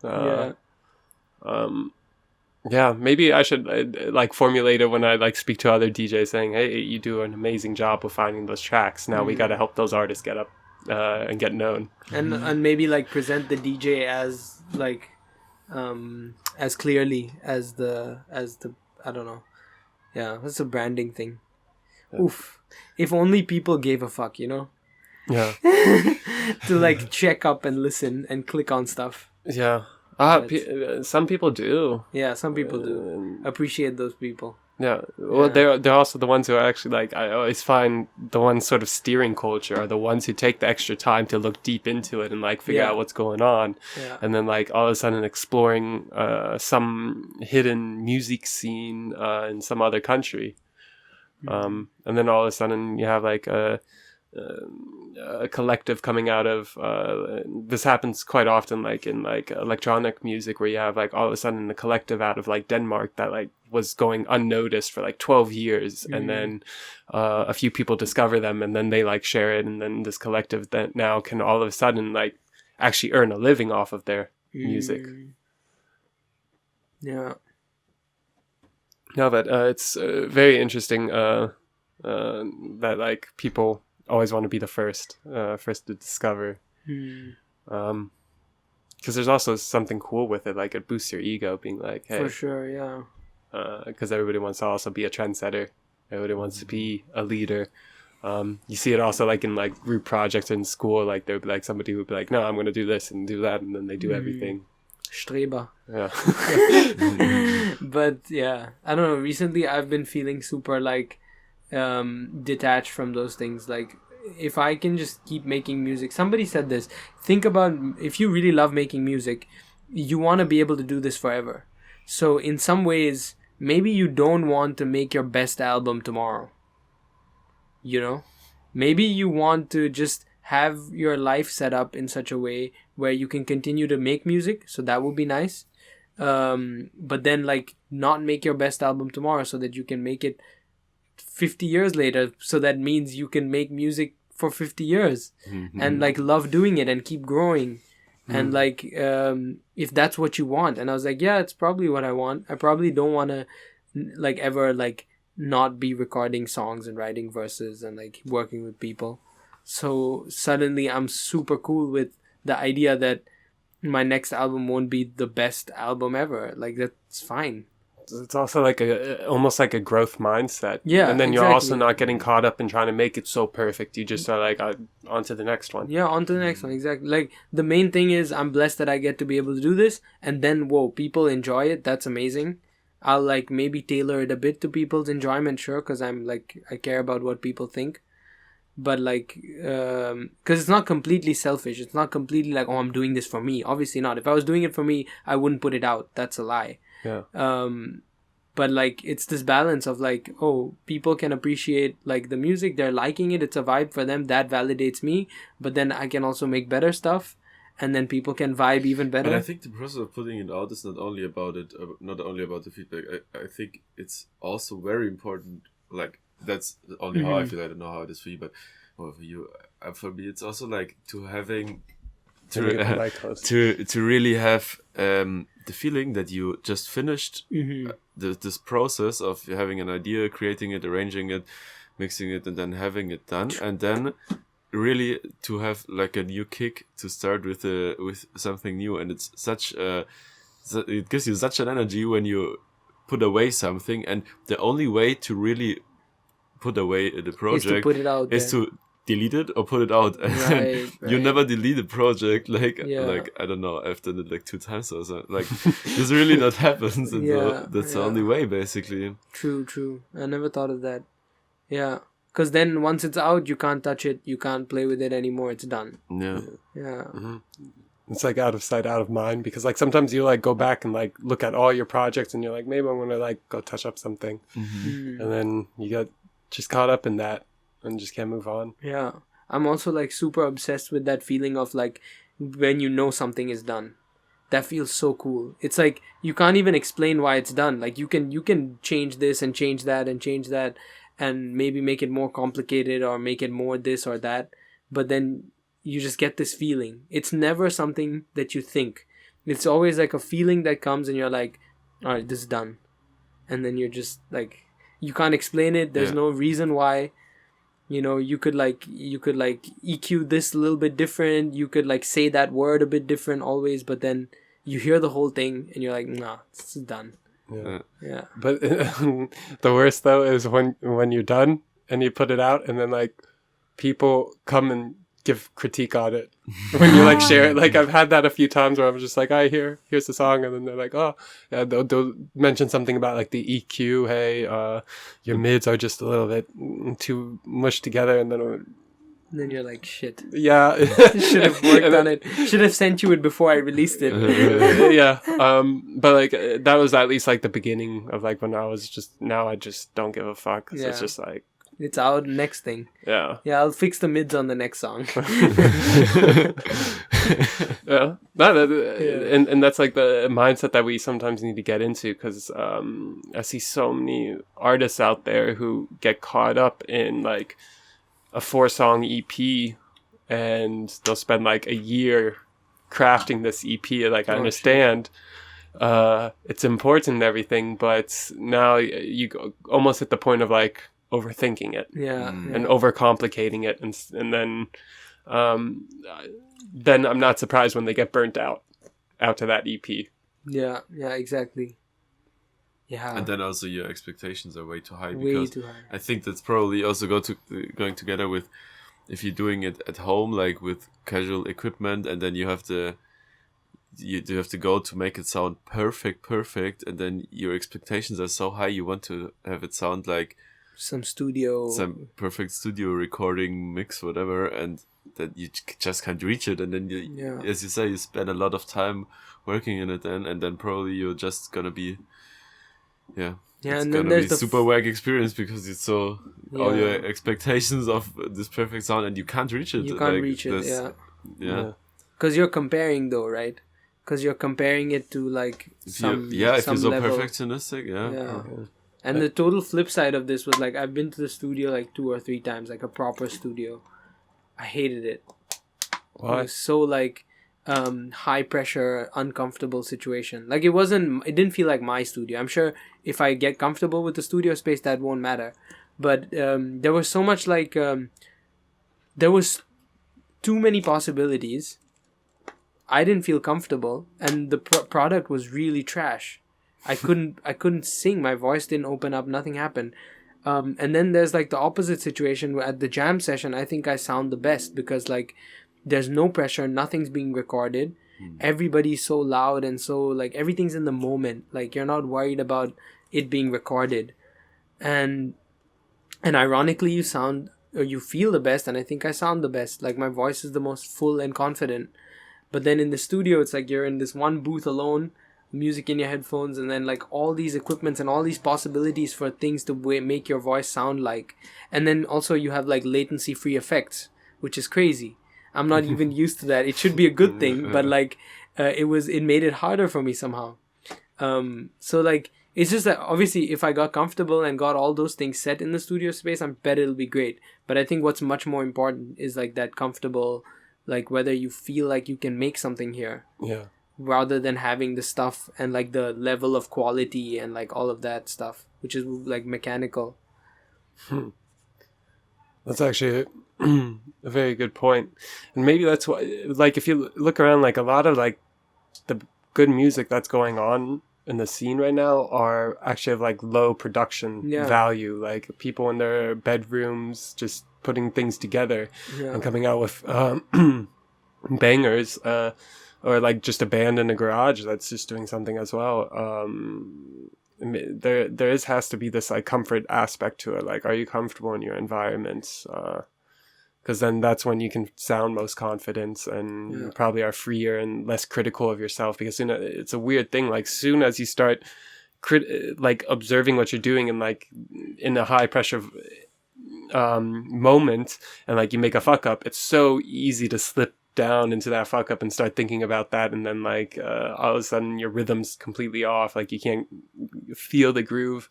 I think a big thing as well is like honesty. So like if your space really reflects you honestly, then you're good. Like and also your content and everything. Like Drake can't make a lo-fi hip-hop song because Drake's existence is not a shitty bedroom and a shitty mic.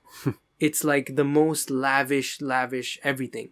So his production reflects that, and that's why his music is so lavish. Is like, it's so lavish. It's minimalist, but it's lavish, and that's like his existence. It's what his house looks like.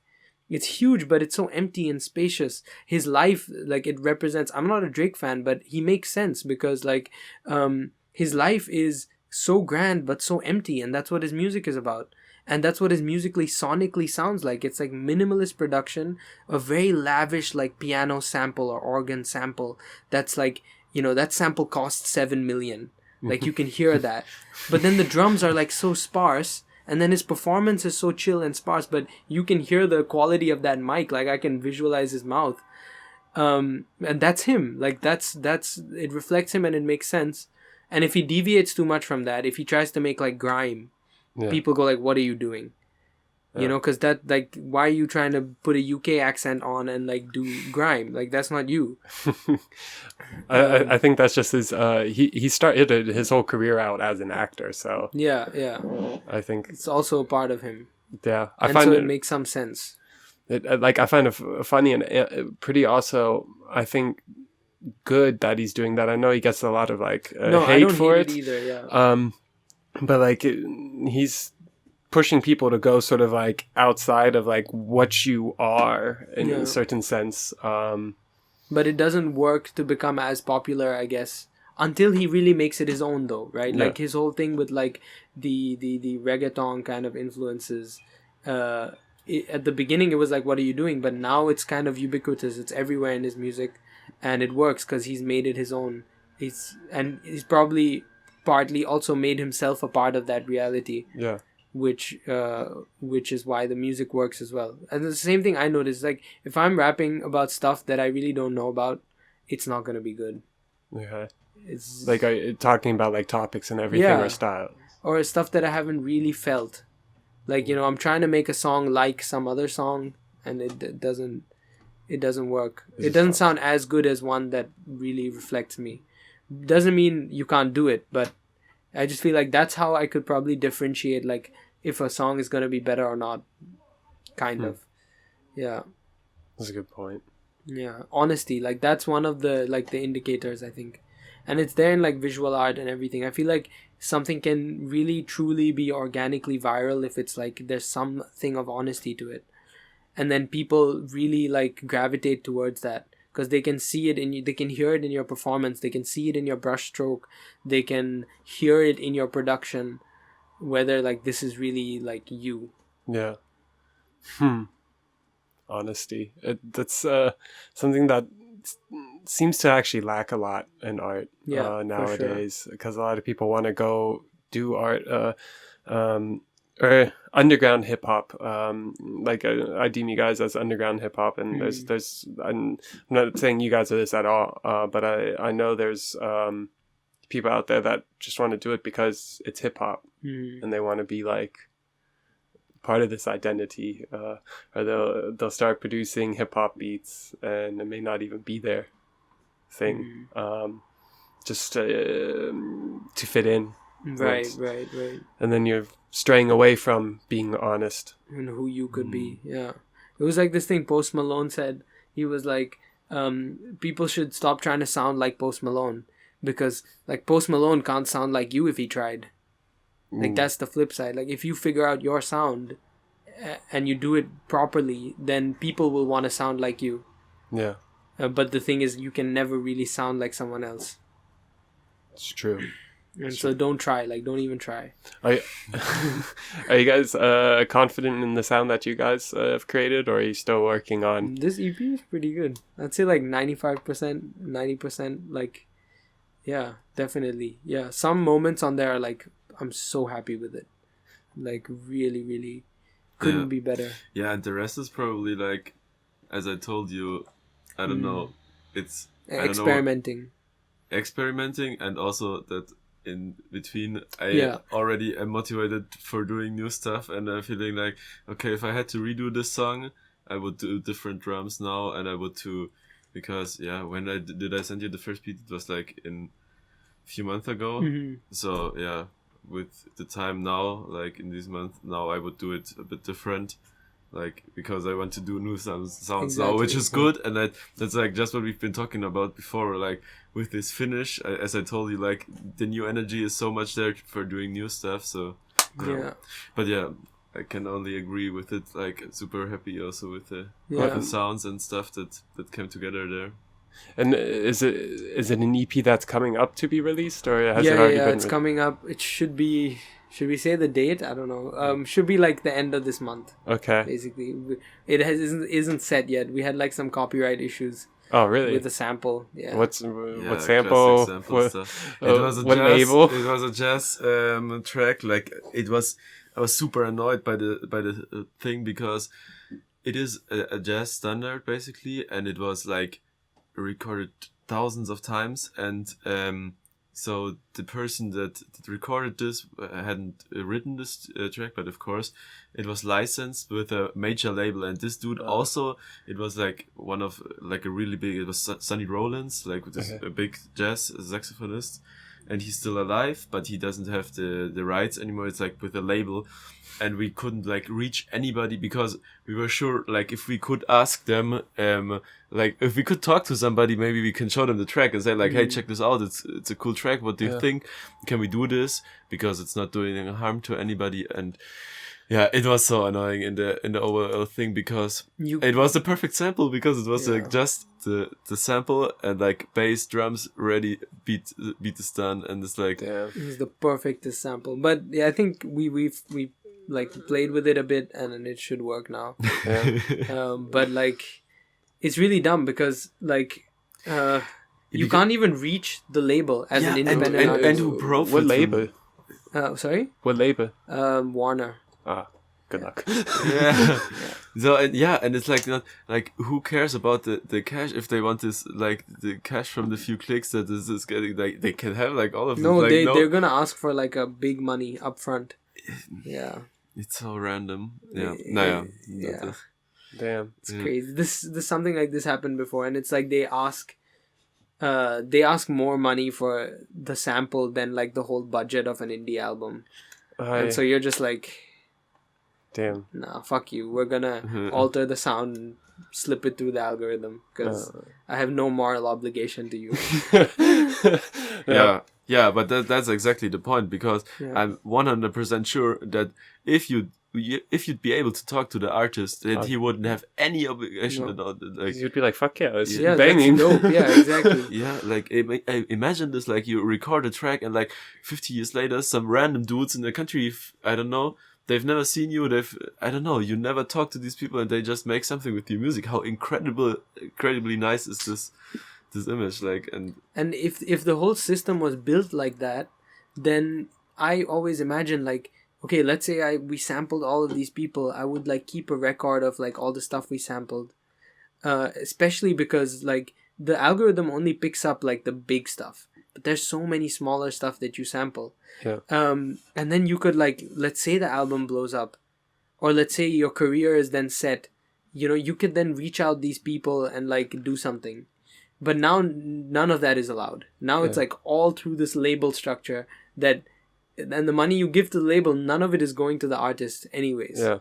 It's so, somebody else is making money in the middle, like so much money. Yeah. It's just terrible with like music copyrights and everything and like who owns the masters.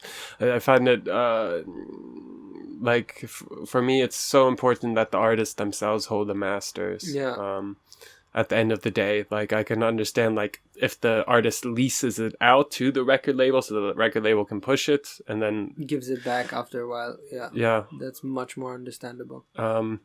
But yeah, that's it sounds brutal because like you said, like if you just go to this guy, he's gonna be all about it. Like that's what the creatives love, is like there's this great high, especially like when somebody else recognizes your music or what your work, and then takes that and interprets that thing in their way and then expresses something.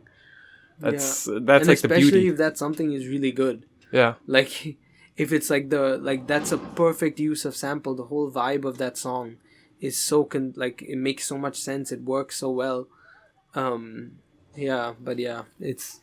It is what it is. Damn. Yeah, but on the other hand, then it was with other samples, it was more chill. Like with the sample from this old piano, it can't complain. Yeah, can't complain. And yeah, hopefully, like with Palais especially, like I dreamed that we could like make our own samples because we have like all the people, we have so many instruments. Yeah, that's what you did for the soundtrack. Yeah, exactly. We have like an old piano there, and it's like somebody taped the strings of the piano inside. It's broken and it's super old, but it has a super nice sound now. I don't know why people did this. Maybe they did some samples before us when other people lived there that we didn't know, but we checked this out and found that it has a super nice sound, and then we just sampled it and recorded it with the iPhone, and then just took this voicemail and put this into FL and made the beat from that. Sick. That's super nice. Like, and that's something that earlier I couldn't do at all, like, but I would love to do, because now we have Palais, we have people who are down to like do stuff like this. And so like to have a whole album or something, or a whole project of just like your own samples, your own compositions, that's really like, I don't know, that's it's like completing the hip hop circle. Like it's putting all the compositional elements of music but not losing the sample, which is so dope. That's the super amazing part of hip hop, and what it actually did just to music in general. It showed like, hey, we can take things and like flip it, break it down, and present it in a whole nother way, using the old traditional elements. But it seemed like it was almost like that had to be the next step in music at the time. Absolutely. Because it was like, I think everything else. Yeah. So let's see what we can do with what we already have. Yeah. And that was such a reflection of their reality, right? Like, imagine if Jay Dilla got like, came from a rich like European family and like got classical music training and stuff. Like, these guys were playing intricate drum patterns on a shitty machine from like their minds, like the rhythms and stuff, and they were like swinging their drums. That stuff's hard to do, and they had like no training or whatever, and they just like discovered it from listening to music. And then so like that's also a reflection of their reality. Like they couldn't learn to play in an orchestra, but they could then take the orchestra because they had that taste in music, or like that musical understanding, and then make music out of it. And build upon it, because that's all they could get, right? That's hip hop. Crazy. That's what you do. It's also like doing with what you got. That's also like an important thing. I think a lot of artists sometimes forget is like, work with what you got and do the most out of it. Because like if you have a computer, you can do everything. Yes. if I don't know, Hit Boy or Jay Dilla or one of these guys had, like, there's like these YouTube ads like, oh, if I had this plugin, right? Have you seen that? It goes off. It's like, if I had this plugin when I was starting out, I'd be a millionaire by now. Like it's like Timbaland or somebody, you know? And it's like an ad for a plugin, but it's kind of true. It's like we have all of these like stuff, and then we complain about, oh, I don't have more stuff to make music with. I'm just like, bro, maybe you just suck, like, or you're just insecure and just don't see it as a challenge. It's sort of like, it's like only if I had this, I could be this. And it's like, no, you were born with everything that you need. You got to figure out how to do it. And you will get more if you need it. That's the other thing. It's like the universe, like if it identifies that, you know, there's a legitimate need for something, maybe you will get it. Something will happen and you'll get it. And then when you get it, you will know. You also make a little bit of like make your own luck in that sense of like, you're out there, you're making music with what you got, and you keep doing it, and you're doing it every single day. Eventually somebody's going to come across and then be like, yo, here's something for you. Yeah. And like it's like a bit karmic, but like it's like the fabric of the universe kind of has a wisdom if you choose to believe that it does. And my uncle told me, he was like, if you figure out your path and like figure out something that's really you, the universe conspires to make things work out. And if you talk to people who have made it or done something good, they always say something like this, like, oh, I don't know how this happened, but like, you know, the right people just came along in the right times, and then stuff happened once I figured out what I was doing. Yeah.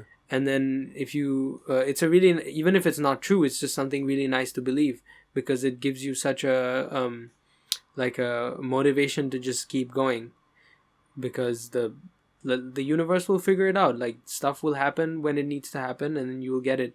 But I've noticed this, like like stuff that I want, like stuff that you want are also burdens.